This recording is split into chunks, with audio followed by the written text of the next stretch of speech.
여러분, 혹시 이런 데이터 보신 적 있으세요? 아이스크림 판매량이 쭉쭉 오르면 신기하게도 익사사고 발생률도 같이 올라가요. 그럼 뭐죠? 아이스크림 때문에 사람이 죽는 걸까요? 에이, 설마요. 당연히 아니겠죠. 근데 바로 이런 게 데이터가 우리한테 파놓는 아주 교묘한 함정입니다. 오늘은 우리가 인과관계를 따질 때 진짜 깜빡 속기 쉬운 실수들에는 뭐가 있는지 하나하나 제대로 파헤쳐 보겠습니다. 상관관계는 인과관계가 아니다. 이 말 정말 귀에 딱지가 않도록 들었죠. 근데요, 이게 그냥 둘이 비슷해 보인다고 원인은 아니야. 이 정도 뜻에서 끝나는 게 아니거든요. 이 유명한 경고 뒤에는 사실 훨씬 더 교묘하고 치명적인 함정들이 숨어 있어요. 자, 지금부터 데이터라는 지도에 숨겨진 그 함정들을 찾아내는 여정을 한번 시작해 볼까요? 자, 그럼 첫 번째 함정부터 보시죠. 이건 거의 인과추론계의 국민 함정이라고 할 수 있습니다. 바로 연관성의 환상이에요. 너무 흔하고 강력해서 아마 우리 모두 한 번쯤은 여기에 발을 헛디딘 경험이 있을걸요? 그냥 두 개가 같이 움직인다는 이유 하나만으로 얘가 원인이구나 하고 바로 결론 내려버리는 거죠. 여기 한번 보세요. 어떤 데이터를 분석해봤더니 글쎄, 주머니에 라이터를 가지고 다니는 사람이 그렇지 않은 사람보다 폐암에 걸릴 확률이 눈에 띄게 높은 거예요. 이건 거의 빼도 박도 못할 수준의 강한 연관성이죠. 자, 그럼 어떡할까요? 당장 라이터를 발암물질로 지정하고 판매를 금지해야 할까요? 에이, 그럴 리가요. 그쵸? 우리는 진짜 범인이 누군지 사실 다 알고 있습니다. 네, 바로 흡연입니다. 이 그림을 한번 보세요. 흡연이라는 진짜 원인이 딱 중간에 있죠. 이 녀석이 한쪽으로는 라이터를 사게 만들고 다른 쪽으로는 폐암을 일으키는 거예요. 그러니까 라이터랑 폐암은 사실 아무 관계도 없는데 이 흡연이라는 공통된 배후 조종자 때문에 둘이 마치 한패처럼 보이는 거죠. 완전한 착시 현상입니다. 자, 방금 우리가 잡아낸 흡연 같은 녀석들. 이렇게 뒤에 숨어서 진짜 원인인 척 연기하고 아무 상관없는 둘을 엮어서 가짜 관계를 만들어내는 이런 변수를 우리는 전문 용어로 교란 변수라고 부릅니다. 그리고 두 번째 함정이 바로 이겁니다.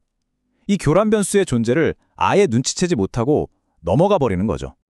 교란이라는 게 뭐냐면요. 아주 간단해요. 어떤 하나의 원인이 두 가지 다른 결과에 동시에 영향을 주는 거예요. 라이터 예시에서 흡연이 그랬던 것처럼요. 바로 이 현상 때문에 우리가 상관관계가 인과관계는 아니다라는 말을 입에 달고 사는 겁니다. 왜냐하면 이 교란 변수를 못 보면 우리는 진짜 원인을 놓친 채 완전히 엉뚱한 결론에 도달하게 되거든요. 이 교란 변수라는 걸 좀 더 비유적으로 설명해 볼게요. 우리가 알고 싶은 진짜 인과관계가 정문으로 들어오는 정보라고 해봐요. 그럼 교란 변수는 뭐냐? 아무도 모르게 정보를 슬쩍 흘려보내는 뒷문 같은 존재입니다. 그래서 분석가들의 임무는 이 뒷문을 기가 막히게 찾아내서 아주 튼튼하게 걸어 잠그는 거예요. 그래야만 비로소 정문으로 들어오는 순수한 인과 효과를 왜곡 없이 볼 수 있게 되는 거죠. 자, 지금까지는 그래도 좀 이해가 되셨을 거예요. 근데 이제부터가 진짜입니다. 아마 가장 우리의 직관에 어긋나는, 그래서 더 위험한 실수를 만나볼 차례거든요. 이건 뭐랄까, 병을 고치려고 약을 썼는데 그 약이 오히려 새로운 병을 만들어내는 것과 같은 아주 역설적인 상황입니다. 자, 그럼 이쯤에서 이런 생각이 딱 들죠? 오케이. 교란 변수가 문제라고? 그럼 쉽네. 그냥 내가 측정할 수 있는 변수는 싹 다 통제 변수로 넣고 분석 돌리면 되는 거 아니야? 와, 정말 그럴듯하고 합리적인 접근법처럼 보이죠? 근데 죄송하지만 바로 그 생각이 여러분을 세 번째 함정으로 이끄는 지름길입니다. 때로는 아무것도 안 하느니만 못한 과도한 통제가 모든 걸 망쳐버릴 수 있거든요. 기억나세요? 교란 변수는 공통 원인이었죠. 그런데 이번에 등장하는 녀석은 정반대입니다. 바로 공통 결과예요. 어떤 처치와 결과, 이 두 가지가 원인이 되어서 만들어내는 공통된 결과. 이걸 우리는 충돌 변수라고 부릅니다. 그리고 진짜 무서운 건 이 충돌 변수를 우리가 좋은 의도로 통제하려고 분석에 포함시키는 순간 세상에 없던 가짜 연관성이 갑자기 짠! 하고 나타나 버린다는 겁니다. 아니, 이게 대체 무슨 마법 같은 소리냐고요? 자, 이 마법의 비밀을 단계별로 보여드릴게요.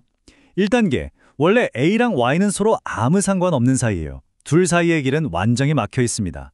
그런데 2단계, 우리가 이 둘의 공통 결과인 L이라는 녀석을 분석하겠다고 짝 고정시켜 놓고 보면, 즉 통제하면 어떻게 되느냐?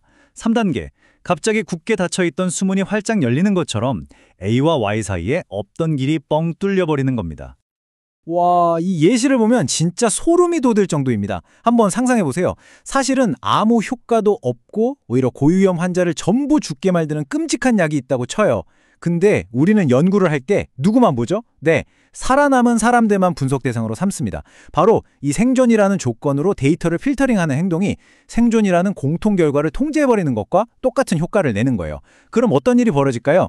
약을 먹고 살아남은 사람들은 애초에 건강해서 약의 독성을 버텨낸 사람들이겠죠. 반면에 약을 안 먹은 그룹에는 원래 건강했던 사람도 있지만 운 좋게 살아남은 고위험 환자도 섞여 있을 거고요.